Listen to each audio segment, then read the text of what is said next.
C'est une première aujourd'hui et c'est une idée de mon... Comment je pourrais dire? Bah, vos partenaires. Mon partenaire, Gérard Chambre, que vous reconnaissez sans doute, grand metteur en scène et grand comédien. Nous sommes dans le château du Marquis de Sade à Lacoste, sur un lit. C'est Mais pas on le est- lit du Marquis de Sade, mais ça pourrait. Ça pourrait. Bonjour. Bonjour. Vous avez bien dormi? Vous avez pris un peu trop de place, Ah. alors prenez pas trop le lit quand même. Donc vous êtes ici, vous avez passé quelques jours sur Lacoste et vous restez encore quelques jours pour présenter donc deux pièces, une qui est passée De Fédot. de Fédot, Oui. les trois Fédot, Les trois Fédot. et une autre qui va avoir lieu donc demain. Demain à 21h, absolument. Parlez-moi d'amour au lit. Parlez-moi d'amour, 3 points de suspension, c'est important. Parlez-moi d'amour 3 points de suspension au lit. au lit. Voilà. C'est vrai que le silence est important. Oui, c'est tous les sous-entendus, tout ce qui peut se passer ou ne pas se passer dans un lit. On va en avoir la preuve dans quelques instants. Et, D'accord. je ne sais pas. Est-ce que je dois rester ou pas? Écoutez, commençons, on verra bien. Hein. Nous en sommes qu'aux prémices, alors pour l'instant tout va bien. Alors, parlez-moi d'amour, s'il vous plaît. Alors, comment parler d'amour? C'est toujours difficile de parler d'amour parce qu'on est timide, parce qu'on est fragile, parce qu'on ne trouve pas toujours les mots. Et il y a une façon formidable de parler d'amour, c'est de le chanter.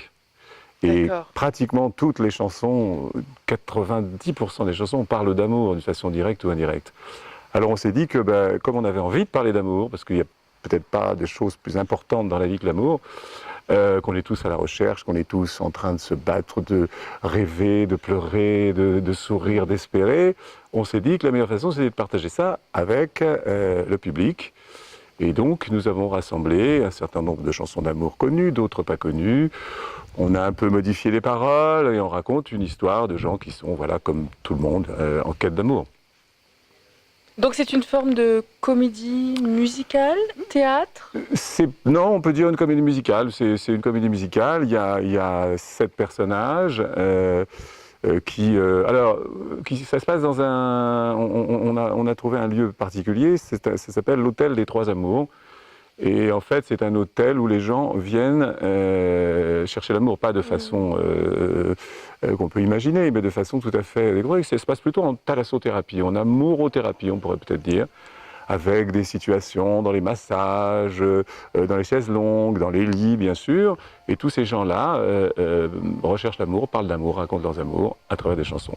Pourquoi vous avez eu envie de créer cette pièce? Puisque vous êtes à la fois le metteur en scène, à la fois comédien, aussi nombreuses dans beaucoup de pièces que vous présentez. On en parlera un petit peu après. Pourquoi vous avez eu envie de monter cette pièce, sujet de l'amour? Vous pensez ça fait du bien aussi en ce moment? Oui, ça fait du bien, c'est essentiel. Je veux dire, c'est peut-être ça qui va nous sauver de toute cette vie difficile que l'on mène, qui est pleine de douleurs, de choses épouvantables. Et si simplement les gens pensaient, je ne vais pas faire une prédilection, hein, mais si Non. les gens pensaient un peu plus aux enfants des autres, à l'amour qu'ils peuvent avoir. Parce que l'amour, c'est quelque chose de très vaste, ça comprend pas uniquement l'amour d'un homme vers une femme ou une femme vers un homme, ça comprend tout, ça comprend l'amour pour un enfant, ça comprend l'amour pour les parents, c'est un grand ballon d'hydrogène dans lequel on peut plonger. Et vraiment, ça fait longtemps que j'en avais envie de parler. J'en parle souvent dans mes spectacles, plus ou moins. Le dernier spectacle qui s'appelait Moi j'aime le musical, on parlait de l'amour des gens pour leurs chansons. Et c'était une espèce on partait de Charles Trenet, on allait jusqu'à Stromae, en passant par tous les grands chants. Et l'amour était dans la salle. Parce que moi, ce que j'aime bien aussi, c'est que les gens participent d'une manière ou d'une autre. Alors justement, il y a une interaction avec le Alors, il y a une public, là. interaction qui sera moins grande que celle qu'on avait dans le musical, parce que dans le musical, on respectait les paroles, etc. Tandis que là, on a modifié les paroles, on a modifié les chansons, etc.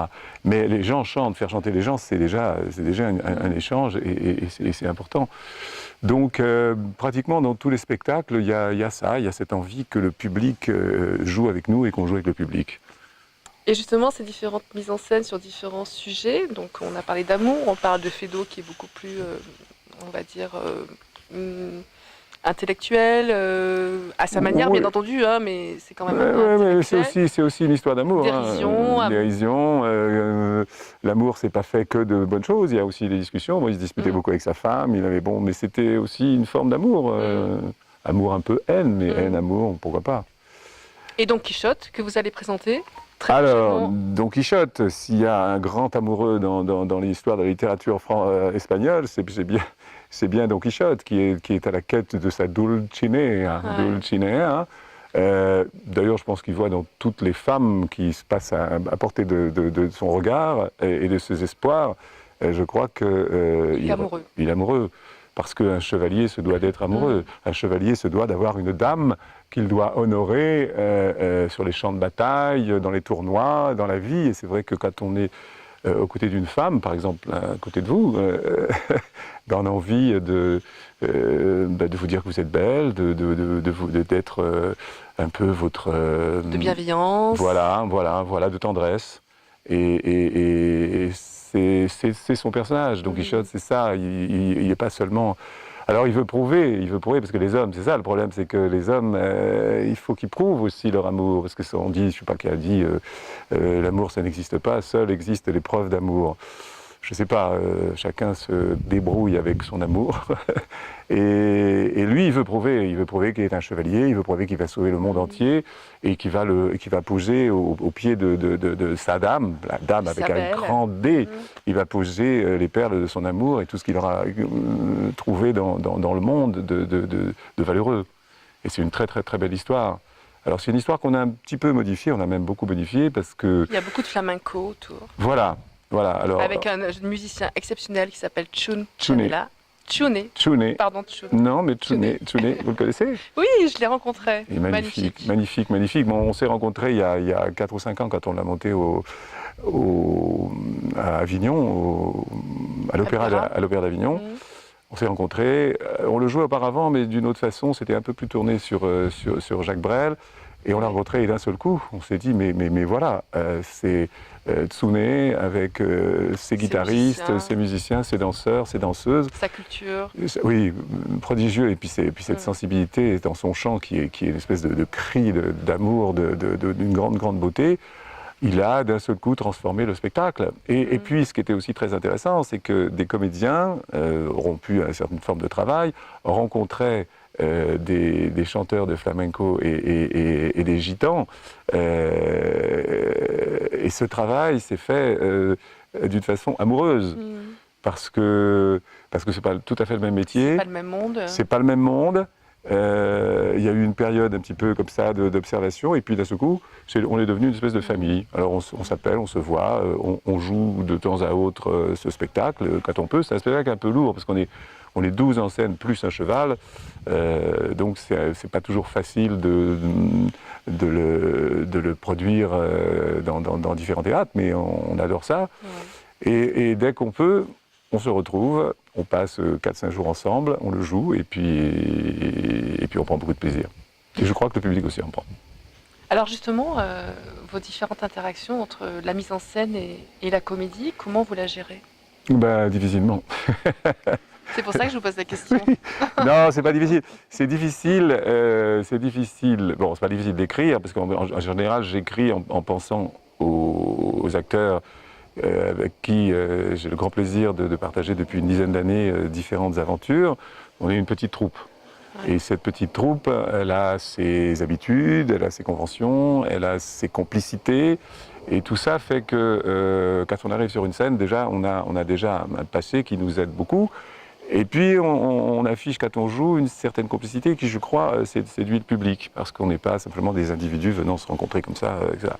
Ça va très bien. Après, sur scène, c'est un peu plus compliqué, parce que quand on est simplement metteur en scène, on est dans le public quand le public n'est pas là, quand on répète, et tout va très bien, et on peut donner nos instructions. Mais quand on est à la fois sur scène et à la fois dans le public, c'est beaucoup plus compliqué. Vous vous sentez libre quand vous êtes comédien? Moi, je me sens libre, je me sens plus responsable, et ça donne un autre mode de rapport, parce que je deviens comme les autres. C'est-à-dire, je deviens comédien. Ouais. Donc mon autorité et ma façon de diriger est plus compliquée. Mais j'adore ça. Alors, c'est un peu plus long comme travail, on discute, on argumente, on met bon, c'est autre chose, mais c'est très très passionnant, parce que tout le monde apporte quelque chose. le metteur en scène, quand il est dans la salle pour les répétitions, il essaye de faire en sorte que chacun de ses interprètes donne le meilleur et se rapproche le plus de la pièce.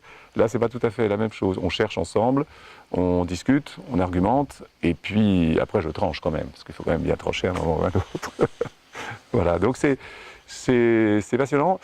Je dois dire que maintenant, ça me plaît beaucoup plus de faire la mise en scène que de jouer. J'adore jouer, j'adore chanter, mais quand on est vraiment dans la mise en scène, on est plus tranquille que quand on est sur le plateau et dans le public. Donc vous pensez faire évoluer votre carrière plus dans la mise en scène, lâcher un peu la comédie Je ne sais pas. Je ne sais pas si on peut parler de carrière dans ce métier, parce que tout est nouveau tout le temps. Il vous tourne des choses que vous n'attendiez pas. Il y a des choses que vous voulez faire et que vous ne pouvez pas faire. Oui. Donc je ne considère pas que c'est une carrière, c'est une espèce d'aventure. De rencontres, d'échanges, de chance. De chance, parce que jouer ici, grâce à Pierre Cardin, c'est une chance incroyable. Jouer, regardez, on est dans un lit, je m'appelle Gérard Chambre, on est dans un lit, vous êtes à côté de moi, vous êtes belle, on est dans le château du marquis de Sade. À la Coste, dans le Luberon. À la Coste, dans le Luberon, en Provence, avec du soleil. Des cigales. Il y a un mois, on était dans le nord, il faisait froid, on n'arrivait pas à trouver un autocar pour nous ramener, enfin bon. Je pense que c'est une aventure, et c'est d'ailleurs c'est un peu ce qui nous a mis sur la piste aussi de Don Quichotte, chevalier errant à la triste figure. On ne se compare pas du tout à Don Quichotte, mais le tout départ, c'était la rencontre. En fait, l'histoire a commencé comme ça. On arrivait dans un petit village, une petite troupe de théâtre arrive dans un petit village pour donner Don Quichotte. Et le Don Quichotte qu'on voulait donner, c'était plutôt un rapport entre Don Quichotte et Jacques Brel, qui, bien sûr, comme vous le savez, a joué l'homme de la Mancha, mais merveilleusement bien. Mais nous, on ne sait pas du tout, enfin, on s'est un peu inspiré, bien sûr, tout ça se retrouve, mais l'idée, c'était Jacques Brel, Don Quichotte. Parce que Jacques Brel a été un Don Quichotte extraordinaire. Il est parti à travers le monde, il a fait tout ce qu'il avait envie de faire, il a grimpé toutes les montagnes qu'il pouvait grimper, et puis il a écrit ses chansons extraordinaires, et puis il a arrêté parce que voilà, à un moment donné, il voulait faire autre chose. Donc pour moi, et je crois qu'on a tous en nous quelque chose de Tennessee, non pas de Tennessee, quelque chose de Don Quichotte, on a tous en nous quelque chose de Don Quichotte, et c'est ça qu'il faut aller chercher en nous, et c'est pour ça que quand les gens chantent avec nous, etc., c'est comme on dit, il y a plein de gens qui disent « mais non, mais on ne veut pas chanter avec vous, parce qu'on ne sait pas chanter ». Tout le monde sait chanter, tout le monde. Il suffit simplement... Chercher jusqu'ici à l'intérieur. Voilà, et de trouver les belles chansons, celles qu'on peut chanter, celles qu'on aime, et puis après, la qualité de la chanson, c'est pas le plus important, c'est de le faire. L'essence. C'est l'essence, c'est l'âme, pour être sérieux, l'âme. Merci beaucoup. Ah ben c'est moi qui vous remercie. Beaucoup, on s'endort tout de suite ou qu'est-ce qu'on attend un peu? Allez, d'abord déjeuner un petit peu. Bon, d'accord. Alors on se retrouvera peut-être pour la sieste après. Très bien, c'est gentil. Non, c'était un grand plaisir. C'était un grand plaisir partagé. Et c'est très amusant. C'était très agréable. Merci beaucoup. Merci beaucoup.